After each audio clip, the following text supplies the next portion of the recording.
Latest breaking Andhra నుంచి వస్తోంది. Rayalaseema lift ప్రయోజనాలు తాకట్టు. రాయలసీమ లిఫ్ట్ ని తాము అడ్డుకున్నామంటే తామే అడ్డుకున్నామంటూ ఇటు కాంగ్రెస్ బీఆర్ఎస్ క్రెడిట్ ఫైట్ చేసుకుంటున్నాయి. తెలంగాణలో మొదలైన ఈ పోరు ఇప్పుడు ఏపీ కూడా పాకింది. ఏపీలో అధికార విపక్షాల మధ్య మాటల యుద్ధం మొదలైంది. రాష్ట్ర ప్రయోజనాలను తాకట్టు పెట్టారంటూ వైసీపీ ఫైర్ అవుతోంది.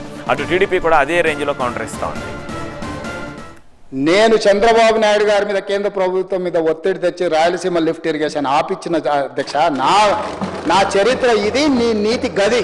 రాయలసీమ లిఫ్ట్ ఇరిగేషన్ పనులు ఆగినాయా లేదా?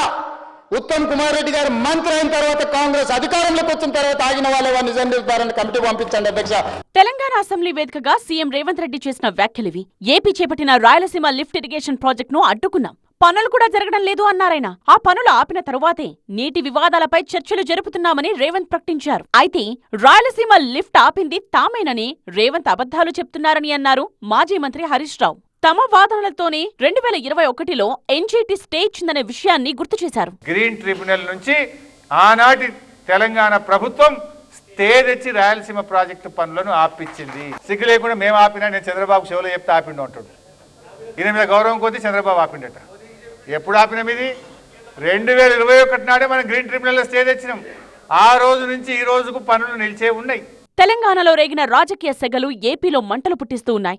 రాయలసీమకు చంద్రబాబు మరణ శాసనం రాశారంటూ వైసీపీ విమర్శిస్తోంది. రాయలసీమను ఎడారిని చేసేందుకు చేసుకున్న రహస్య ఒప్పందం వెలుగులోకి వచ్చిందంటూ వైసీపీ ట్వీట్ చేసింది. స్వార్థ ప్రయోజనాల కోసం రాష్ట్రాన్ని బలిపెట్టారంటూ ఆరోపించింది. రాయలసీమ లిఫ్ట్ ఇరిగేషన్ పనులను ఎవరి కోసం చంద్రబాబు నిలిపివేశారో చెప్పాలని డిమాండ్ చేశారు మాజీ ఎమ్మెల్యే గడికోట శ్రీకాంత్ రెడ్డి. నీళ్ళ కష్టం నుంచి ఎలా బయటపడాలని దారి చూపించిన రాజశేఖర రెడ్డి గారు, దాన్ని కొనసాగిస్తూ జగన్మోహన్ రెడ్డి గారు రాయలసీమ లిఫ్ట్ ఇరిగేషన్ తీసుకొచ్చి ఎన్నో రకాలుగా అది ఉపయోగకరమో అని చెప్పి అందరినీ కన్విన్స్ చేస్తే, బలవంత పెట్టి నీకున్నటువంటి ఫ్రెండ్షిప్, నీకున్నటువంటి లావాదేవీలో, లేకపోతే నీ చేతిలో చంద్రబాబు నాయుడు గారు చిక్కుకొని ఉన్నారు ఓటుకు నోటు కేసులో అని చెప్పి భయపడో ఏది భయపెట్టించుకున్నారో తెలియదు, కానీ రాష్ట్ర ప్రయోజనాలు తాకట్టు పెట్టడం సమంజసమా అని చెప్పి అడుగుతున్నాను. చంద్రబాబు రేవంత్ రెడ్డి ఇద్దరూ కలిసి చేసిన కుట్రతో రాయలసీమకు అన్యాయం జరిగిందన్నారు మాజీ మంత్రి అంబటి రాంబాబు.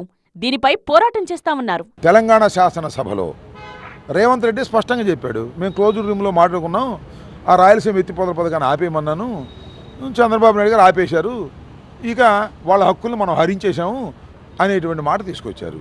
చాలా దుర్మార్గమైనటువంటి కుట్రలో ఇవాళ రేవంత్ రెడ్డి అండ్ చంద్రబాబు కలిసి కృష్ణా జలాలకు పూర్తి అన్యాయం చేస్తారు మన ఆంధ్రప్రదేశ్కు రాకోకుండా.